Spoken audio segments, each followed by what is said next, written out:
Hello everyone, welcome to the channel again. So today we'll be studying about the next literary theory, which is narratology. Tell me one thing, when you were a kid, you came back home from school and your parents asked, how did it go? What happened in your school? And you remember that there happened an incident in the school and you tell them each details. Like first this happened, then that happened.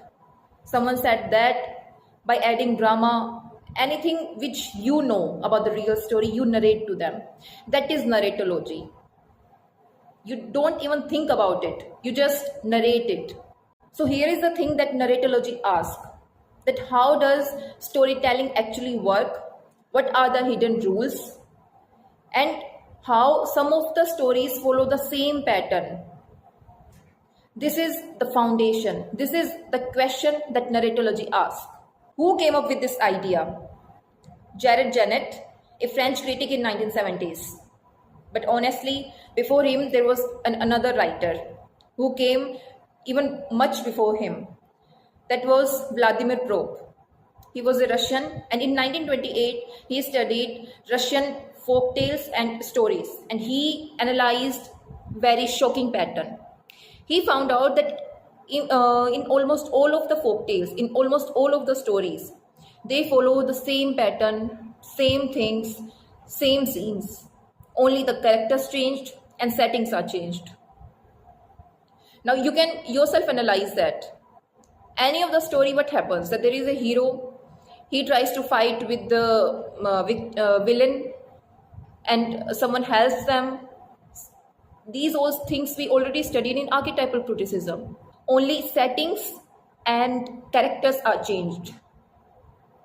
Now Jared Janet, he has given some of the concepts which are most important for narratology.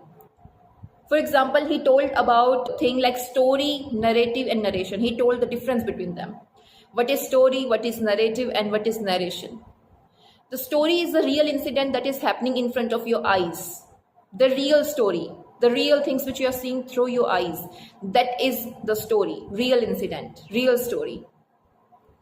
Narrative is something like I watched the whole incident with my eyes. And then by adding some drama, by adding 2 or 3 more lines, I am narrating these whole things to my mother, to my friend, to anyone whom I am talking. I'm narrating these whole things to someone else. And the act of narrating these things, that is called as narration. Now, here comes the second concept, which is time.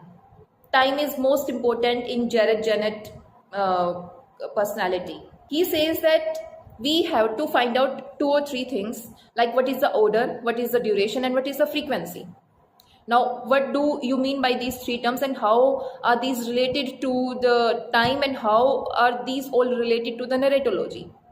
He says that we have to find out the order of the story, that in what order the story is being narrated. Is it narrated from the middle of the story? Is it narrated from the starting? Is it narrated from the future perspective? Now, here are the 2 terms which are there, prolepsis and analepsis. If you remember the Hamlet by William Shakespeare, Hamlet says to Horatio that, Horatio, I am dead. What is this act? He can see the future, that whatever he is doing, whatever he is planning, he is doomed to death. So he says he can see the future, that Horatio, I am dead. He can see the future. This is flash forward, and we call this whole thing as prolepsis. Then there is another term, that is analepsis, which is like if you see the KGF, if you have seen the KGF movie, in that the journalist is narrating the whole story, and he is narrating the whole story from the past events. He is telling all of them that this happened, then this happened, then these things happened.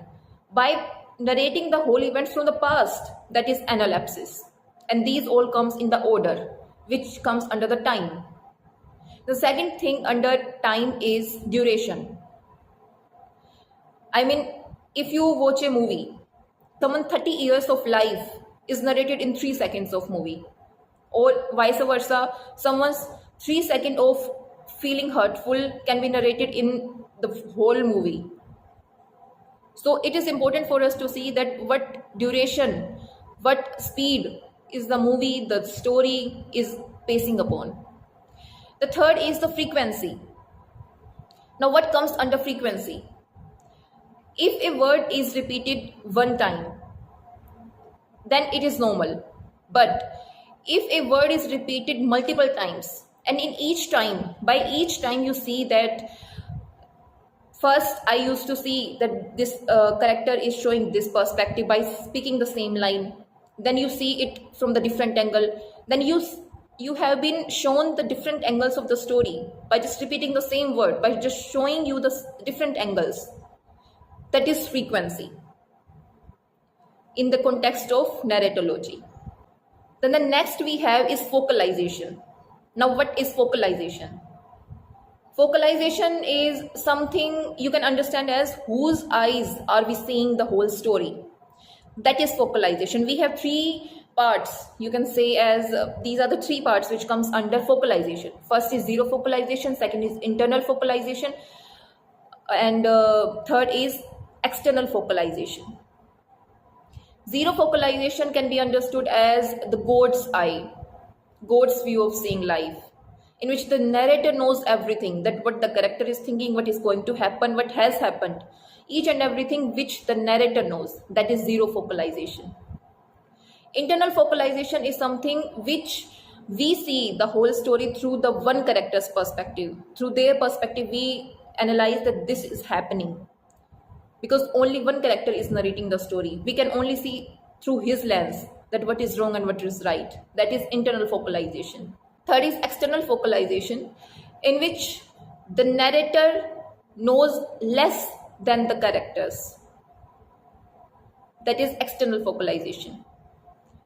Moving forward, we have the types of narrator as well, like homodiegetic, heterodiegetic, and unreliable narrator. My favorite is unreliable narrator. But before that, I will tell you that what is homodiegetic and what is heterodiegetic. Homodiegetic narrator is something, if you have read The Kite Runner, in that Amir is saying that I did this, I did all these things, he is pointing towards himself. Now, how can we conclude that it is the homodiegetic narrator? The character who is in the story and is telling the story. He should be in the story and he should tell the story. That is homodiegetic narrator. The second is heterodiegetic narrator, in which we get to see things through the outer perspective. We are seeing only what we can analyze just remaining outside of the whole story. For example, when we were young, when we were children, then our grandparents used to tell us the story. There was a king, there was a queen, there was a horse. So our grandparents were the heterodiegetic narrator, because they were telling the story by just putting themselves outside of something, outside of the story. That is heterodiegetic narrator. The next and final one is unreliable narrator. Unreliable narrator is someone upon whom you can't trust. I mean, he might be saying truth, but he might be saying lie as well. The reader, we have to figure out on our own understanding, that who is right, who is wrong, and what is actually happening. For example, if Devdas would have narrated the whole story through his own perspective, then he would have accused all of the society wrong, that because of them I am suffering from this, because of them I am doing this. So at that point of time, if he is an unreliable narrator, then we have to figure out on our own that is he right, is he saying the truth, is this actually what is happening in the story. That is unreliable narrator. So these are the most important and most talkable terms which are in the narratology. It is basically saying that there are some people who just made choices. Narratology helps us to see those choices, to analyze those choices. That is narratology. That's it for today. See you soon in the next or maybe the final video of the literary theory.